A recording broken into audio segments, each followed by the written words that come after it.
have you settled the score? Well, I don't know if we have, but we will be talking about the score on this episode. I'm Charlie. And I'm Cory. And this week, if you couldn't tell from the intro, we will be discussing The Score by the Fugees, 1996 hip-hop album, one of the biggest hip-hop albums ever. And this won our poll, but it's a very special album for you, I know.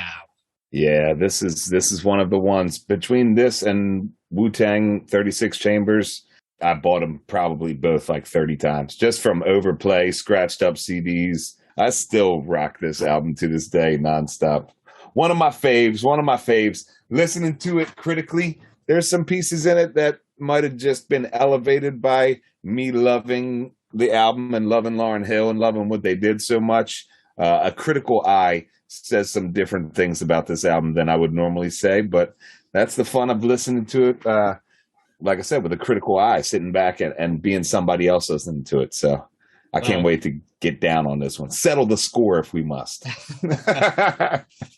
Well, a lot of critics probably agree with your assessment anyway, because this is a really highly regarded album. But before we get into that, some background. So this was the Fugees' second album. Their first album was a bomb. Not many people knew about it. And it hasn't even gone gold. Not even after the success of this album did it sell a whole lot more, which is pretty crazy because often when artists did break through in the 90s, their flop releases would usually sell a bit because of their later notoriety, but that didn't happen here. But it was very tough to find that album back then. I would always look for it after I found the score. And it was just a tough one to find. I don't think I ever really listened to it all the way through until like the Napster days where I really got my hands on it. But yeah, it flopped. They only gave him $135,000, or no, they gave him a start of $135,000 to do the score. But it was a awesome part on Columbia Roughhouse to be like, all right, give it another try. I mean, there's talent in these three, so let's go for it. But yeah. Talk about a bomb. Yeah, they were lucky they weren't dropped, but that's fortunately real. They weren't. And they took a bit of a different approach for this album because they knew we need to make this count because we almost blew it. We need to do it differently. And they went back to their home base of New Jersey to record it at a location called the Booga Basement. And it was an eclectic community that came through during the making of the album. All kinds of people. And you hear some of those voices throughout the album. We'll talk about that a bit. The biggest factor behind the scenes of this is that two of the band's members were in a romantic affair during the recording of and promotion of the album. Wyclef Jean and Lauryn Hill were together, and this was complicated by the fact that Wyclef was also pursuing another woman who ended up being his wife. So this was a really sticky, intense situation, and there were definitely heightened emotions during the recording of this album. And Wyclef Jean in his memoir, Purpose, I read portions of it for research, but not the whole thing. He described this album as the soundtrack of their relationship, and he even compared it to a Shakespearean tragedy.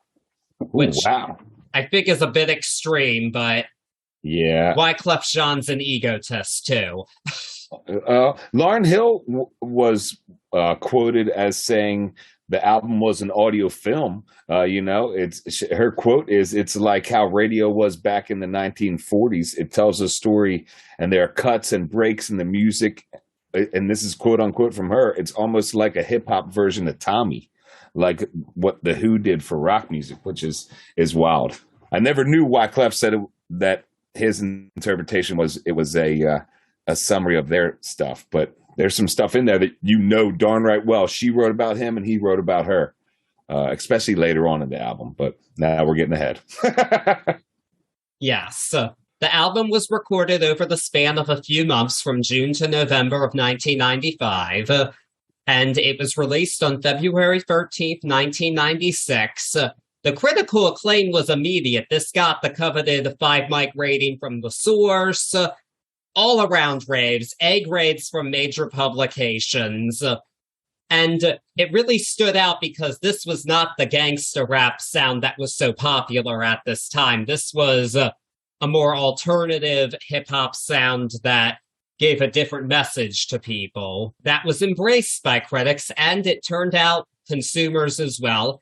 This album went to #1 in the US at the end of May of 1996 and stayed on the top of the charts for 4 weeks. And it was #5 for the whole year. It has now gone 7 times platinum in the US and has sold over 22 million copies worldwide. Yeah, it definitely said a different thing at that time. Inside of what was bubbling over, boiling over as East Coast, West Coast, it kept a little bit of a clearer head and gave everybody something to listen to that wasn't really sparked inside of that rivalry, which was great. And another reason why I think it was so highly regarded early on, right away, is because it was, in my opinion, a breath of fresh air from some of the negativity, even though it touches on street life and different aspects of urban living. It definitely was a fresh breath of air for me. It was for a lot of people, and a lot of non-hip-hop listeners embraced this album, and I think there's no better proof of that than the fact that this was the second ever hip-hop album to be nominated for Album of the Year at the Grammys. Yeah. And really the first legit one, because the first hip-hop album nominated was actually MC Hammer's Please Hammer, Don't Hurt 'Em, and not something with a lot of street cred. The Fugees had street cred, so a more legitimate thing. It didn't win. It lost to Celine Dion's Falling Into You, which is a safer choice than this. But the fact that it was nominated at all is amazing at this point in time. And of course, it won Best Rap Album, and the acclaim has only grown over the years. Most recently, it was ranked 134 on the 2020 edition of Rolling Stone's 500 Greatest Albums of All Time. It was on the list in the previous editions, but in the 400 range. But with time, we saw the impact that this album had, so it got a significantly higher ranking this time around.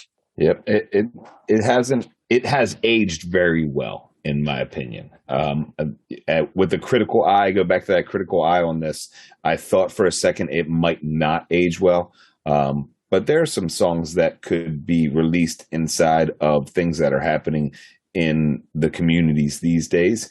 And you would be hard pressed, or I think people would be hard pressed to tell you that it wasn't done in 2022. And I mean, heck, these songs are sampled heavily to this day still. So I think that says something about the timeless quality of the score, I think. The fact that it's still being used for samples.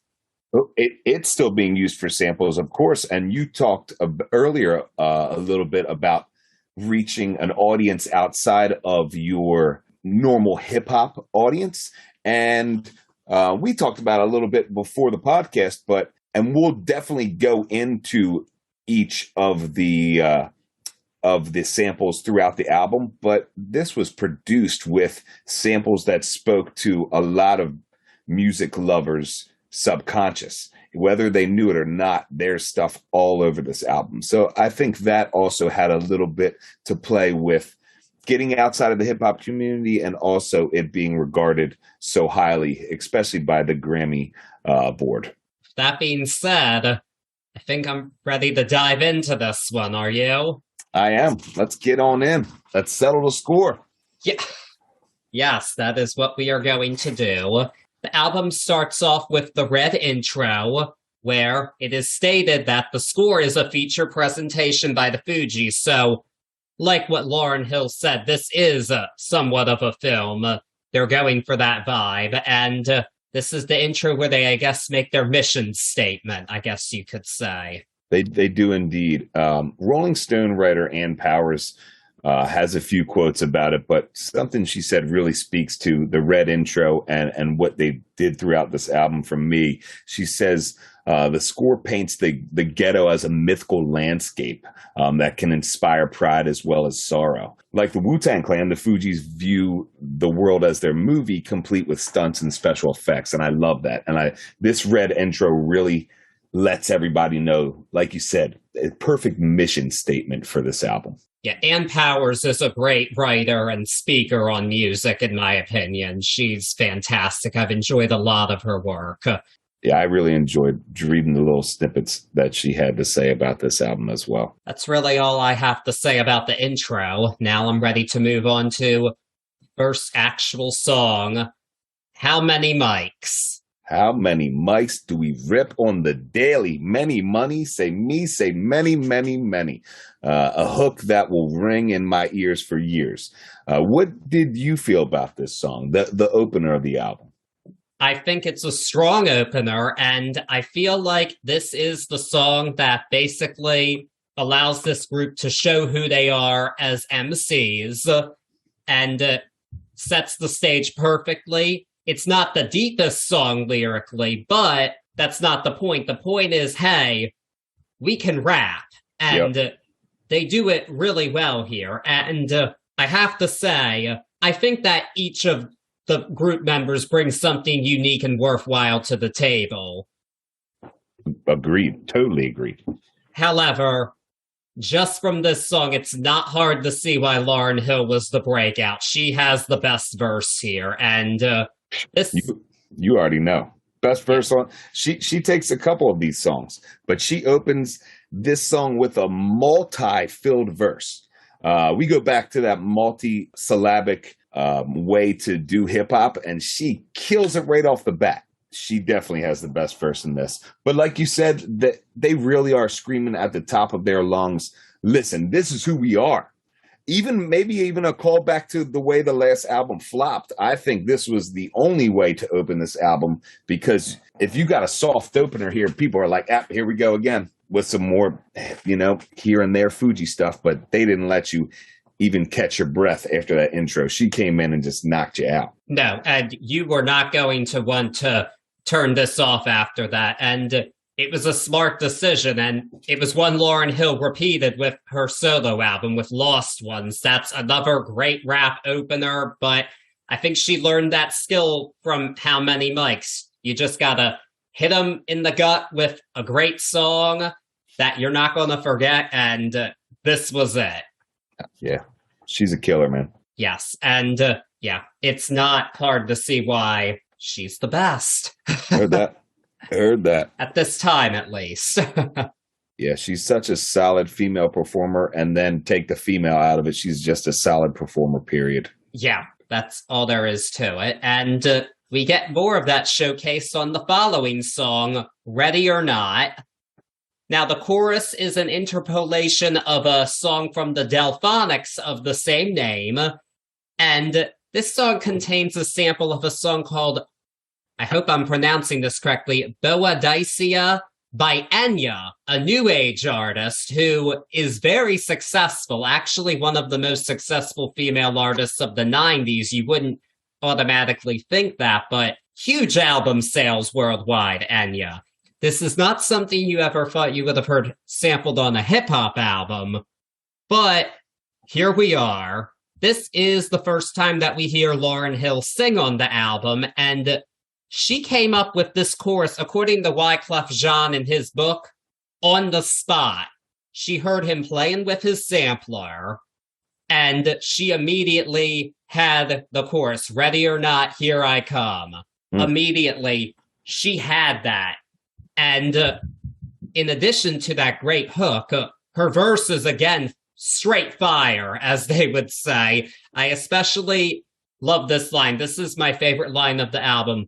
While you're imitating Al Capone, I'll be Nina Simone defecating on your microphone. And perfect line. Perfect fucking line. All I can say. Because that sums it up. It's like, I'm not going to be violent like these street toughs that are out here rapping. I'm going to be a soul singer, but I'm also gonna outdo you in a battle rap. That's the vibe she gives off, and I absolutely love it. And she basically is Nina Simone defecating on a microphone because she has that vocal quality and she can rap. You don't know how happy it makes me to hear you pick that one out, because it's one of my favorites of all time, and probably a bunch of people. But what a wild painting of a picture in that line. For me, another one from this one that I've always gravitated to. I enjoyed what Wyclef did on this track. I really enjoyed it. And, you know, they even had the Nas If I Ruled the World tease in there, which was a Nas song that Lauryn Hill featured on. But the line from Wyclef, a born again hooligan only to be king again. And it finishes off his verse is such a strong beast of a lyric. I always loved that one. So the band was split up during Ready or Not when they recorded it. And Lauryn Hill, and I don't know if it was directly related to the Wyclef stuff, but I'm pretty sure this was when it was at its head, and she had called and said, look, I'll drop a reference for this.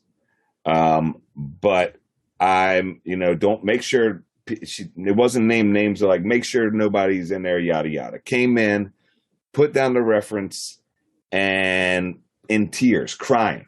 And this I believe this came from Proswell, this story. When they got back together to finish this album, apparently she was like, let me do that again, because I was crying, I was emotional. And she stayed in the studio for 5 hours and then came out apparently with a bunch of bangers of the same thing. And they were like, sorry, we're going to use the reference because it's so good. You know, that feeling was in there, and it speaks. Oh, God, such a beautiful beast. Yeah, Wyclef said in his memoir that the take they used was the one where she cried. So insane, man. Sadly, that seems to be a bit of a theme with Lauryn Hill, sadly, where she cries during her take. Heard that. But this time it worked. On MTV Unplugged 2.0, not so much. But here it worked great. Yeah, not so much. It definitely worked here, and that's why they chose it. Such a full beaster. Was this the first single released from this album? It was not. It has been stated that it was, but it was actually the third single. Oh, wow. And this is another example of an album having a huge impact, but the singles charts don't really reflect it, interestingly. I don't remember hearing this on the radio that much back then. Yes. So in the US, this only charted at number 22 on the R&B and hip hop airplay chart. Heard. And 34 on the rhythmic chart. So it was probably an airplay only single, which a lot of songs were at this time, just to drive up album sales. And that worked really well for one song on this album that certainly allowed them to drive up album sales, but it didn't happen. But this was a beloved song, and it actually had one of the most expensive videos ever at the time, 1.3 million budget, which is pretty impressive for a newish group. That's like a Michael Jackson budget, not a Fugees budget, but they did it. Did you watch the video? No. It's crazy, dog. There's all types of stuff going on. It. Yeah, don't worry. You didn't miss a masterpiece by any means as far as videos go, but it was wild. I'll never forget seeing it for the first time. It was a crazy, crazy video. You said 1.3 million was the budget on it? Yep. That's insanity. But I believe it. But this song was a number one hit in the UK, so this really established this group as a worldwide phenomenon. This was an internationally successful album, which was also pretty new for hip-hop at the time because it was a fairly new genre to many Americans. So for it to cross over across the ocean was a feat in and of itself. And I'm going to beat this point into the ground, but this is really the first time, in my opinion, that subconscious sampling just really hits. Now, don't get me wrong, it's in the forefront, but I mean, if you know that Delphonics song before you listen to this, that song is a beast in itself, period. But I don't care where you are. If you heard another song mimicking it, you're at least going to stop and turn an ear to it. And it's some of the genius producing on this album. And not some of. It's the first example of the genius producing on this album, in my opinion. Yes, I completely agree. How many mics set the tone, but this is where we start getting into brilliance on the production, prevalent throughout the album.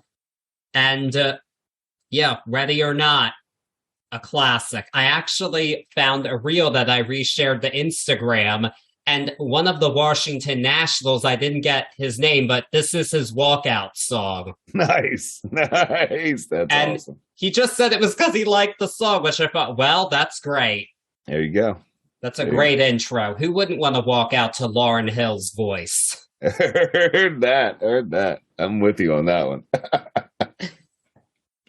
Yes, but I was getting ahead of myself. So now we are on to the next track, Zealots, which contains another crazy sample of a 50s song, I Only Have Eyes for You by the Flamingos, which, first off, I think that's a really creative sample choice. Again, out of the box for hip-hop. In its earlier days, hip-hop really reused a lot of the same samples over and over again. The Fugees really went outside the box with this album, and I appreciate that. And this is not one of the hits on the album, but Wyclef Jean called this the most important song on the album in his book. He said, quote unquote, "It's not the most pop friendly, but it lays out our philosophy." It's so crazy you say that, because I always felt like this was a Wyclef song on the album. There's three on here that, well, one's apparent, but this is one of three where I always had a feeling like, I think Wyclef might have been on the forefront of this song as far as writing and arranging. I mean, now we're on the third song of the album, and instead of banging in with another hardcore verse from Lauryn Hill, which we will get in the song, she opens this song singing the intro to her verse, so we get that beautiful voice, and then she comes in and just murders it. And it really shows her adaptability, and her adaptability that we'll see throughout her career after the Fugees. But yeah, this is our first like super take of her getting that songbird voice out there, and I always love that. Yes, and I think this is also the first overt example of social commentary on the album. Definitely. It's a note to the zealots out there, and there's some great irony in there. Like, I love that they're ironically asked to pray to Jesus Christ. And Wyclef Jean actually worked with his brother Sam on the song, and his brother was in law school at the time, so he had an academic sense that Wyclef Jean didn't. So that helped him with the lyrics of this song, which I thought was pretty cool. And another thing I noticed was that they really take some shots at traditionally white popular culture, like popular culture associated with white people. Like, you hear shots taken at the Phantom of the Opera and Mr. Big. That's a super 90s reference, but I thought that was unique, and again is kind of this group emphasizing their blackness because they're proud of it. They are not ashamed of it. Most definitely. They have no problem showing that off, and I think that's beautiful. Yeah, I mean, they're all three of their roots in reggae really speak through and start to open up that candidness with, and I love the way you said that, with their blackness. And it was one of the first groups I remember inside of the mid-90s that wasn't afraid and almost was pretty pumped to do it. Now, don't get me wrong, people are going to be like, what about Public Enemy? What about this? But I'm talking laid back hip hop with somebody singing that, it was the first time that I remember really being like, okay, I hear you. I can definitely see where you're coming from, because this is not as overt as stuff like Public Enemy. Heard. I mean, I'm not super familiar with their music, but just hearing Chuck D speak in documentaries before, you can tell he doesn't play around. He's very intense with it. And trust me, Public Enemy did not play around. Yeah. I mean, come on, Fight the Power. Come on. And yeah, this is not that. This is not NWA. They took a different approach, and I don't think that's better exemplified anywhere than on the next song on the album, The Beast. So this samples God Made Me Funky by the Headhunters, and this is specifically a song about oppression from the police, because in case you didn't know, people of color have not been treated well by our police system. And I was reminded of this again recently. I'm sure some of you have seen the new show Dahmer on Netflix. That's super popular right now. And that's a show right there that showcases a case where many Black men were failed by our police system because Jeffrey Dahmer sadly targeted primarily Black and brown men, probably partially because he knew he'd be able to get away with it. But enough about that. We're not talking about Jeffrey Dahmer. You'll be hearing enough about him. But that's just an example of how people of color have been treated in our system, and this song is showcasing that. But this is not extreme. They're not saying, fuck the police. Exactly. They're not going there, and it has this laid-back reggae backbeat, totally different approach, but I actually think it might be more effective than something like fuck the police, because it kind of stings a little more, because you have this juxtaposition of this horrible situation and reality against this nice laid-back beat that you could hear on vacation in Jamaica. And I think it's brilliant. And this song's brilliant, in my opinion. I think the point you just made is a great point. And in Wyclef's spoken word / off rhythm verse, which is one of my favorites of his on the album, in my opinion, it really captures the chaotic feelings of a heated police encounter, or what I would think that it would feel like, what I've seen, what I've heard, what I've read. In the very essence, just the chaos of his voice will grab you enough because you're already listening to this chill reggae vibe almost. And it'll tell you a story that'll leave you thinking, and it'll probably leave you searching out other stories about it. I love this song. I'm right with you, man. This is one of my favorite songs, period. Yes. Just a perfect song. Nothing wrong with it at all. And as we said, there are interludes on this album. The best one follows the Beast. Best interlude ever. I don't care. Even if I wasn't feeling like listening to the Beast, I would fast forward to Chinese restaurant, or I would come and rewind back from Fugees-La. But boy, let me tell you how many tears I've cried laughing to this interlude. One of my favorites. I can't say enough good things. If anyone is listening that has never heard this album, this is going to sound terrible, but if you listen to one thing off this album, go to the end of the Beast and listen to this comedy gold. And it's such a great palate cleanser too, after we get such a really hardcore take. Because if you're sitting down and listening to the story that's told in The Beast, I guess at least for me, it gave me feelings, period. But then I got a chance to laugh, sit back, and have a breath before we go on with the album. I always love this one. Yes. And I agree. It is a great palate cleanser before the next song, which is quite a bit lighter after The Beast, probably necessary. The next song is the album's lead single, Fugees-La. And this chorus is based off the song Ooh La La La by Tina Marie, who, first off, I think is an underrated artist who's sadly no longer with us.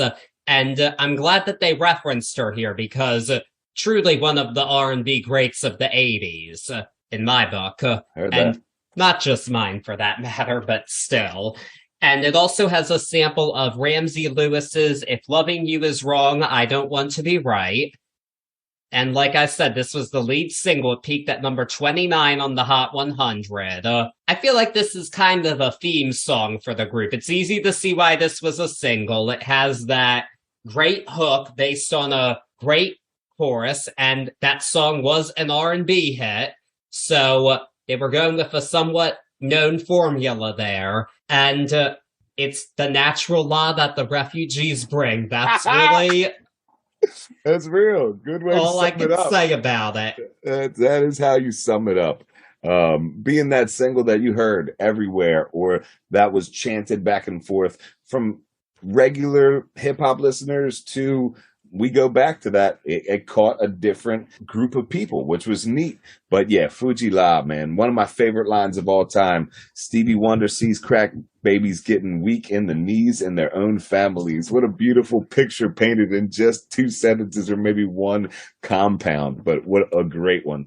Lauryn Hill also does this little thing in the middle where she laughs, like a really high laugh, like, ha ha ha ha, you shouldn't diss refugees. And I always thought that was so unique and so just something you don't hear, but it just spoke to her. In my opinion, she feels so natural, whether she's rapping or singing. And that's why I regard her as one of the top performers, period. Oh, yeah. She switches between the two seamlessly, too, which is not something everybody can do. So the fact that she did that is impressive in and of itself. Yeah, Fuji La, it's a great single. I don't think it's the best song on the album. Others would disagree, I'm sure, because it's so beloved. But overall, really fun, upbeat, lighter tune. And try getting that hook out of your head.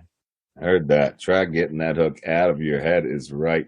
Also, before we move on to the next, we haven't touched on it much, but Proswell is not a weak performer in any sense, but for me, sometimes he falls a little bit flat, especially when he's surrounded by Wyclef Jean and Lauryn Hill. This is one of the songs where I really enjoy what he does. I don't ever really hate anything he does, but Proswell's verse in this, always loved it. Yes, and one thing I do want to say in doing research for this, Pras often does get the short end of the stick, and I'm not going to lie, he's not quite as distinct as Lauryn Hill or Wyclef Jean. However, Pras was the one who started this group. He really was the visionary behind all of this, and he made a lot of production contributions that cannot be denied. You don't always hear it on the record, and he didn't have as much outside of the Fugees' success as Lauryn and Wyclef did, but he's still an essential part of this all, and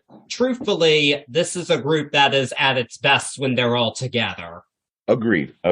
Yeah, I mean, what did he really have outside of this? He did Ghetto Superstar. I was gonna say with my man Old Dirt. I haven't looked it up, but I can only imagine Proswell was on all types of stuff, and he probably produced a bunch of stuff too. Not taking anything away from him, but as far as on this album, sometimes, like you said, he really does. He gets the short stick or almost overshadowed by these other performers. Yeah, and admittedly, it's hard not to be. It's not that he's a bad rapper by any means, but I mean, Wyclef Jean has such a unique background that informs his stylings that it's impossible to discount him, and Lauryn Hill's just the beast. Yeah, that's all I can say about that. It's really all you can do. I wouldn't want to share a stage with Lauryn Hill. I don't know who would have at this point in time. She'd probably be late. She'd probably be late getting to the show, though. She's infamous for that. I don't know if you know that. Oh, yes, she is. Or in her later years, but she's super infamous for that. Oh, yes, she is. Sorry, Lauryn. Yeah. We're still at a good point for Lauryn, though. We are. In a good place here, fortunately. It's a shame she couldn't keep it up, but we're not there yet. So now we're on to track number 7. It's 3-time Pro Bowler and Super Bowl champion Keyshawn Johnson. I want to introduce you to my new show, All Facts, No Breaks. I'll be giving you the real reactions to the latest sports news and inviting guests in the sports and entertainment world to break it all down. Tune in and make sure you listen and subscribe on Spotify. Family Business.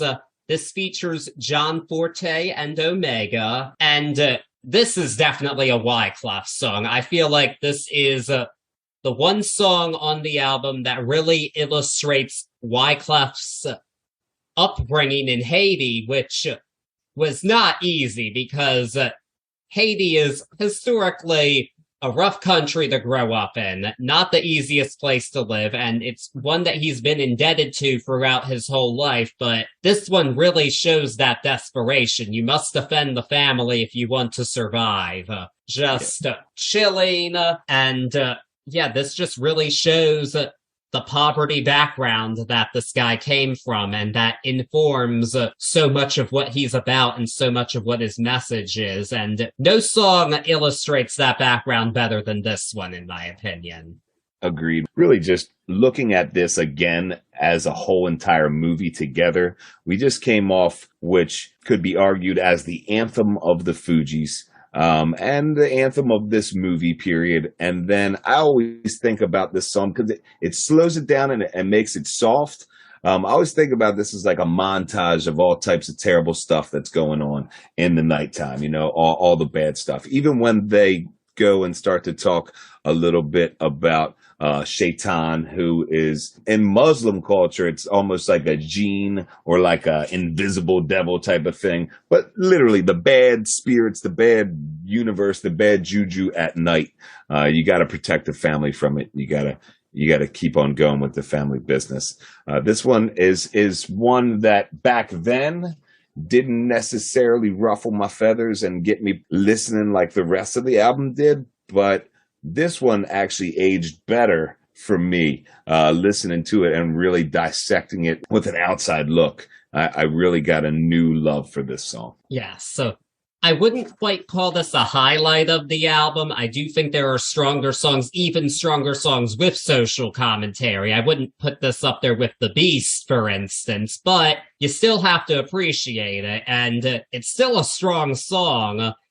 And you gotta love that outro, killing the sound boy with this sound. Oh, I love it. And also, you go back to Lauryn Hill's Depth, and she does a little James Taylor right in the middle of it, I see fire and I seen rain, which I love too. There's just things little levels that I always get from listening to this over and over again. Oh yeah, this is definitely one to go back to. The whole album this is definitely something that needs repeated listens to pick up on all its charms, I must say. Agreed. But of course, this next song, you don't need to have heard the whole album to know this one. Nope. One of the biggest hits of the 90s, for the second time, actually, because it was a hit before, too.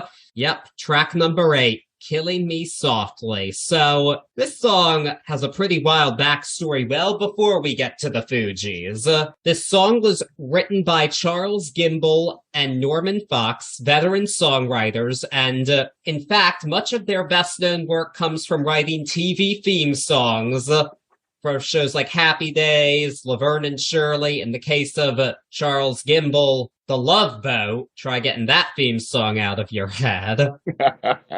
And so, however, this gets messy because the first woman who recorded this song, Lori Lieberman, claims that she wrote it with them and that she was inspired by seeing Don McLean perform live when she wrote the song. And Gimble and Fox said she said that it reminded her of that, but she had nothing to do with writing the song. And this started the whole thing, which was pretty crazy, but the song wasn't a hit at first. Lori Lieberman's version flopped. However, a singer named Roberta Flack heard it on an airplane and decided she liked it, redid the song a bit, and recorded it. She took it all the way to number 1 in 1973. Did she end up giving Lieberman writing shout-outs on that or anything, or no? Flack just took it on her own? Flack doesn't have writing credits on it. It's just Gimble and Fox. Oh, really? They still, after all, I got you. Okay. Wow. Yeah. Man. Songwriting royalties are a weird subject in and of themselves, but Roberta Flack is not considered a writer on the song, and for that matter, neither are any of the Fugees or the group that they sampled. That makes sense. Even though they drastically redid it in 1995 when they recorded the album. They used a sample of a song called Bonita Applebum by A Tribe Called Quest, who were often considered the predecessors of the Fugees, so it made sense for them to use that sample, and it was Proswell's idea to record the song, but naturally, this is a cover of a song by a female vocalist. So Lauryn Hill took over the duties for this one. And the group wanted to change the lyrics to fit their message of anti-poverty, anti-violence, but Gimbel and Fox didn't let them. But it really didn't matter because the Fugees made their biggest hit with this. This was the second single from the album, and it wasn't able to chart on the Hot 100 because of it being airplay only, but it made it up all the way to number 2 on the airplay charts, and very well could have been number 1 if it were able to chart. I do think that's very possible, and many people prefer this to Roberta Flack's version. Well, I mean, it's Lauryn Hill's voice, you know?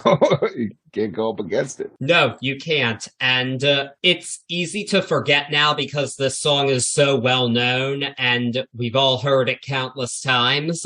But the fact that they were able to take this well-known song, a pop song from over 20 years earlier, and make it a hip-hop song, but still retain enough of the flavor that it wasn't going to alienate the pop adult contemporary listener. This was a song that was going to appeal to a wide variety of people, and it did, and it's pretty amazing that a hip-hop group was able to do this and get away with it. And it's easy to forget that because we're all so familiar with this song. But at the time, I think what they did was pretty amazing with this. And again, Lauryn Hill's vocal performance is one for the ages on this. Amazing is exactly the word that I would use for many different facets of this song. This is another one where I was alluding to earlier of the genius of production in this song and the speaking to the subconscious of the music lover, because not only are we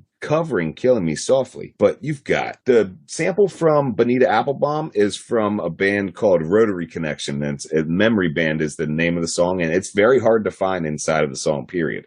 But on top of that, you got Fool Yourself by Little Feat in here. You got The Day Begins by the Moody Blues in here. So talk about amazing production, amazing thought process in pulling in the subconscious of the music lover. That Bonita Applebum sample immediately, for a music listener back then, or especially a hip-hop listener, you were like, oh shit, what did they just use Tribe on this? And other than one time, 2 times, you could literally scream out back then like bow bow bow bow, and the popularity of this song had now taken over. Usually you would scream it out and people would be like, Bonita Applebum. But now you would do it and everybody would just go into Killing Me Softly, which is amazing. And a true testament to what you were saying of, man, you guys are covering a song and crushing it out as a hip hop group right now. I always love this song. I always love this video. It was like a guilty pleasure video.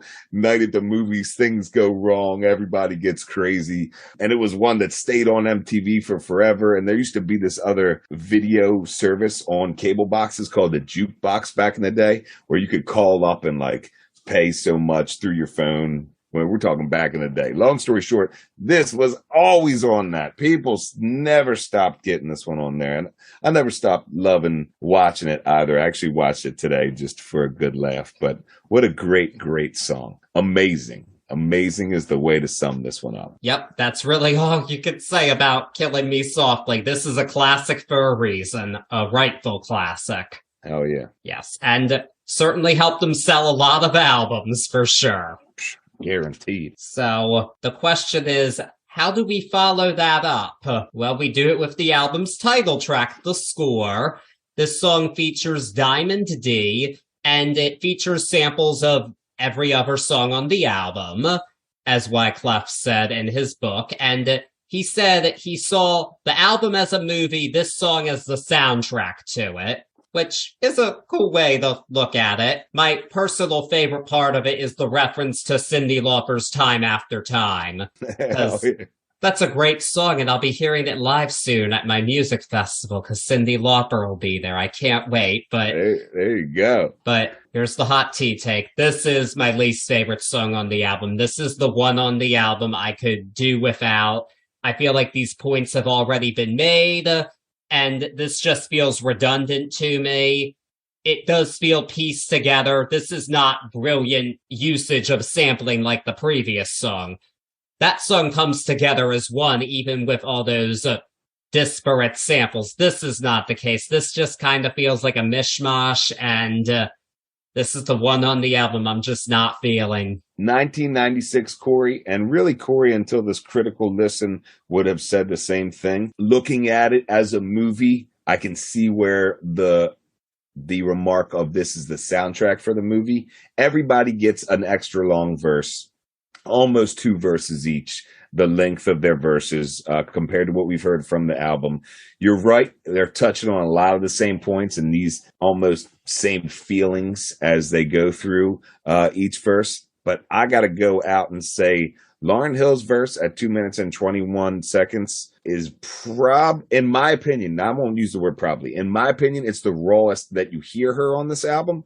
And I always enjoyed that. This was never one that really stood with me, even though it was the title track. First listen, I'll say I didn't even realize the correlation without looking at the track list back then. But yeah, not my favorite. So many samples in this one. I mean, Eric B and Rakim, my melody. Planet Rock is almost can't even hear it. It's so like drawn out and slowed down. Yeah, I'm with you on that though. This one is definitely not my favorite on the album. Yeah, so fortunately, I think things pick back up with the next song, The Mask. Just based on the title, I'm shocked this didn't make a comeback in 2020. I'm really shocked that it didn't, but Heard. Missed opportunity, TikTokers. Right. Oh, you never know. Now we're going to spark the TikTok craze.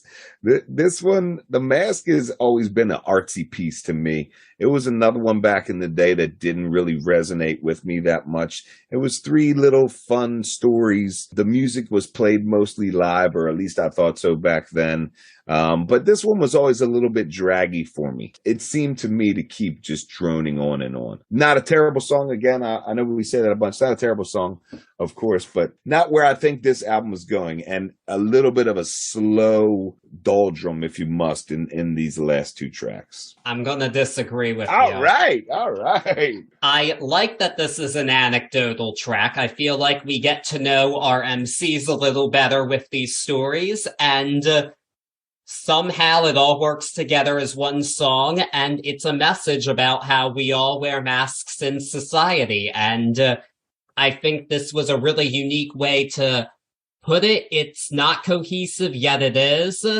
And I really like what they did here. So I am a fan of The Mask. Is it the best song on the album? No. But do I enjoy it? Yes. They say we always agree on everything. The 90s have proven that we don't agree on everything. Oh, no. No. 90s are an interesting decade, that is for sure. Oh. I always like the oddest songs on these albums, too, I feel like. I don't always like the obvious hit on these 90s albums, I've learned. But I like that. I like that. It just means you're listening, you know? Yes. And now we're going to move on to track 11, which wasn't a hit, but a beloved song in its own right. Cowboys. This samples Something About Love by The Main Ingredient, and it features 3 rappers from a group called The Outsiders, Pace One, Young Z, and Rod Digga. And Wyclef wrote in his memoir that everybody was high as fuck while recording this one. They smoked a lot of the ganja on this one. Rod Digga was there, so there you go. That's real. Rod Digga probably brought pounds of funk and they got down. At least that's how I would like to think. Yes. Here's what I really like about this song. This subverts that traditional white male image of the cowboy, because that's the archetype of the American hero. You immediately think John Wayne, Gary Cooper, whoever, that American hero. And this turns that on its head in the best way since Blazing Saddles, in my opinion. Woo, I love that. Nice one. I mean, you don't think of hip-hop and cowboys. You think of country and cowboys. But no, there's nothing country about this. This doesn't have a country sample or anything. This is a straight-up hip-hop song, but they're using that traditional white male image.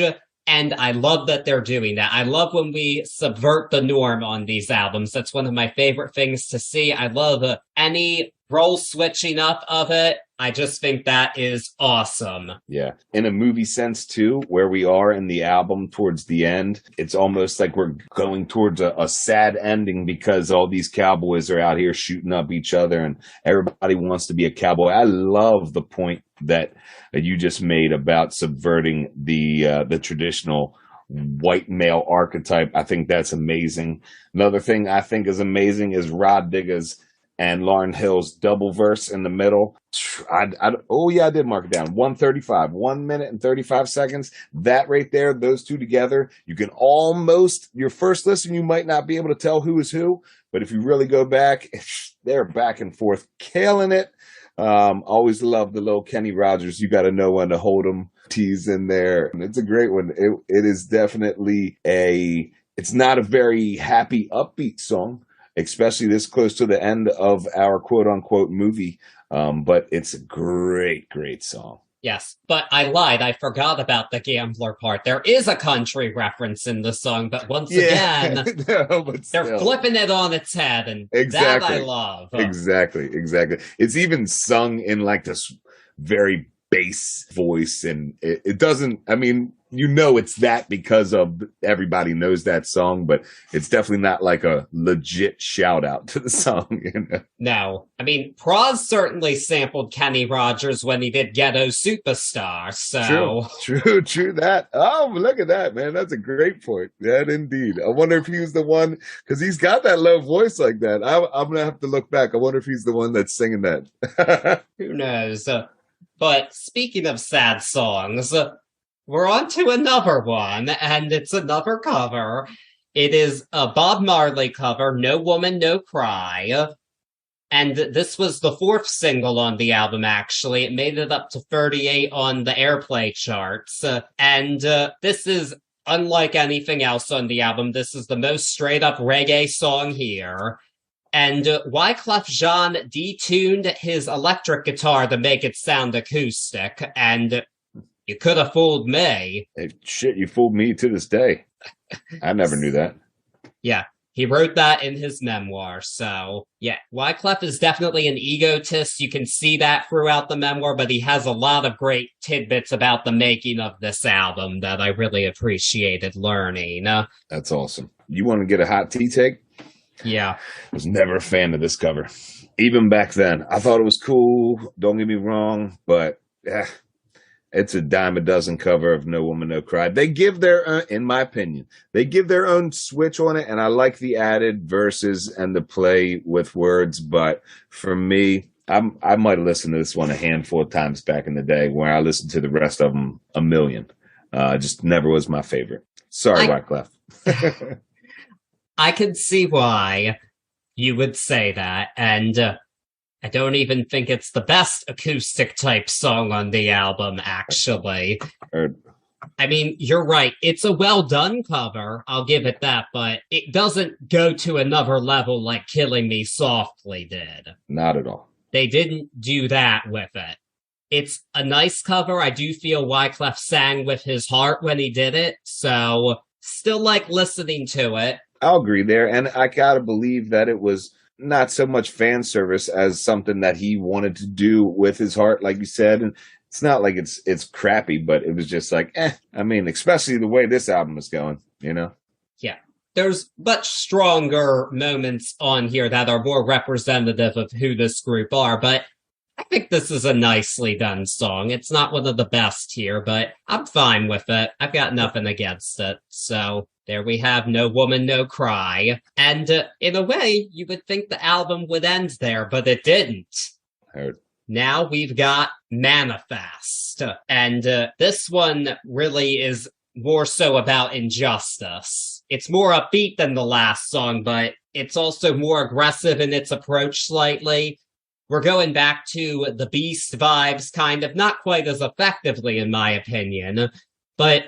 the interesting story Wyclef had about this song was that his verse told his version of the biblical story where Judas betrayed Christ for the gold. And he screams it. Or not screams it, but it's really powerful. And I always enjoyed listening to him do it. And it opens the narrative of this song. But yeah, he's doing his Wyclef high timbre scream speak. And it's powerful. But once again, the MVP of this song is Lauryn Hill. Her verse makes the song for me. You already know it. In my opinion, her verse in this is a little clip or maybe an early look at what we would see make itself the beautiful song of That Thing on Miseducation. I really get a lot of That Thing vibes from what she says inside of this album. Inside of this song about love, about betrayal. We're still on that betrayal. And we saw the Judas betrayal of Jesus Christ in Wyclef's verse. And now we're on to the betrayal of the heart in Lauryn Hill's verse, and what a fucking verse. You're totally right, man. MVP of this song. Kill it. Yeah, I'll say it. She has a lot of great moments here. This is her best verse on the album. It just hits you in the heart, and that's what she did so well in her prime. Agreed. And this song samples Rock This Funky Joint by the Poor Righteous Teachers, which I think is a great group name. And it ends the album. Then we have the end credit outro, once again going with that movie montage, and we listen to a feature presentation by the Fugees. Hell yeah, man. What an album. Yeah, but if you bought the CD and now on streaming, you got 4 bonus tracks, and 3 of them were remixes of Fuji La, and they're all different in their own right, but I don't feel like we need to talk about each one of them individually, do you? No, I mean, basically there was a chill one, in my opinion. The first one was chill. The second one was it was a really neat take of like a Jamaican dancehall sort of version of it. And I enjoyed, each one had different verses in it too, which the amount of writing that went into all those remixes for the verses blows my mind and always has.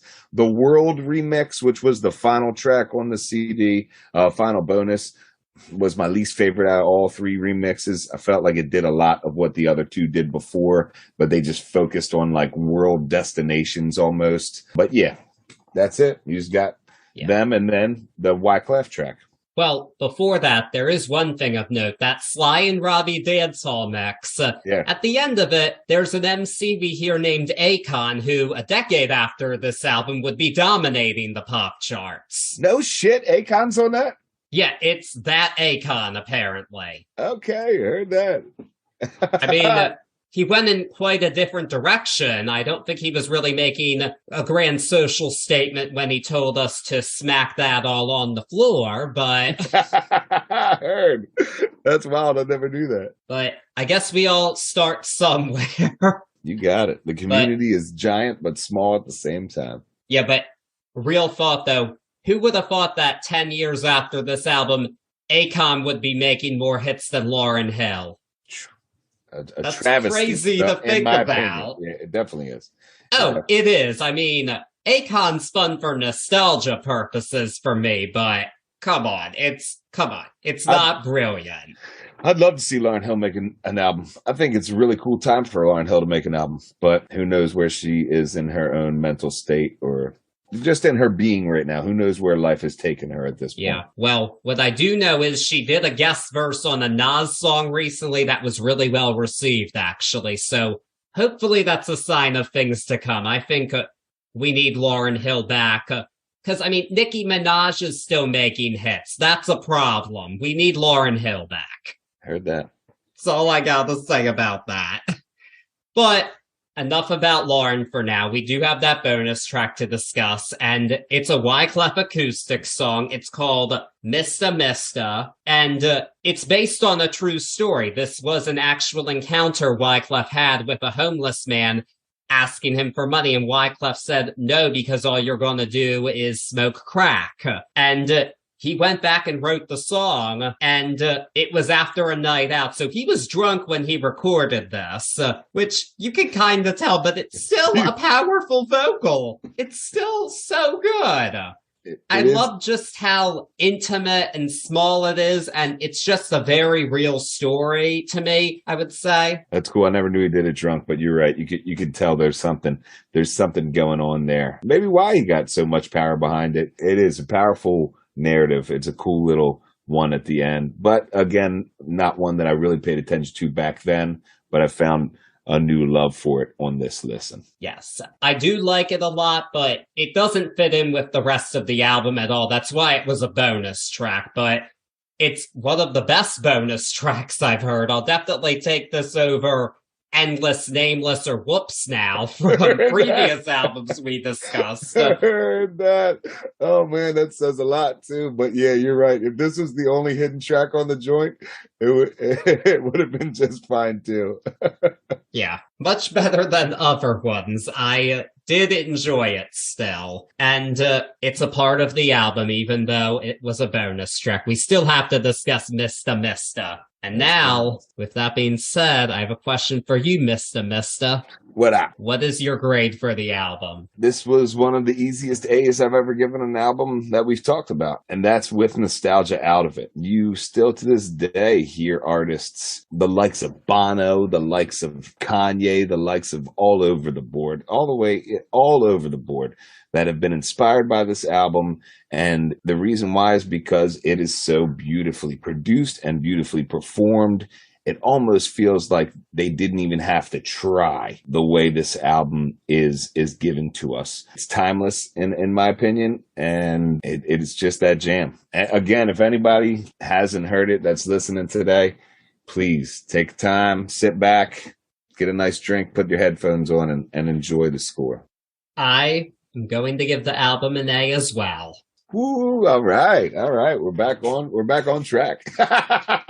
Yeah, I wasn't quite expecting it to be an A. I'm really not a hip-hop person, but there was only one song on the album I didn't care for, and the highs of the album easily outweigh it for me. I just cannot deny the songcraft present throughout the whole album is brilliant, and it's not hard to see why this album took off the way it did at all. This is a great piece of work, and I am with the consensus on it. I am a fan of the score.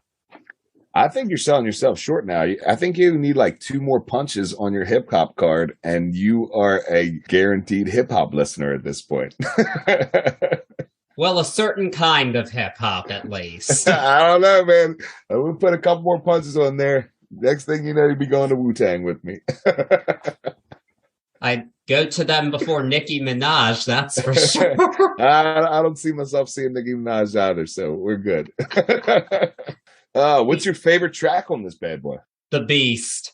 Yeah, nice. Good track. Good pick. It's just a brilliant song, and they tackled a real subject that's still relevant today. We just saw it tackled in this Netflix show, and we've seen it in our society in the news, and I think it's the best takedown of police brutality I've heard in music. That's a great point. That is definitely the song that I was alluding to being able to be dropped now, and I think people would be hard pressed to tell you that it wasn't made this year. What a great pick. Awesome. What's yours?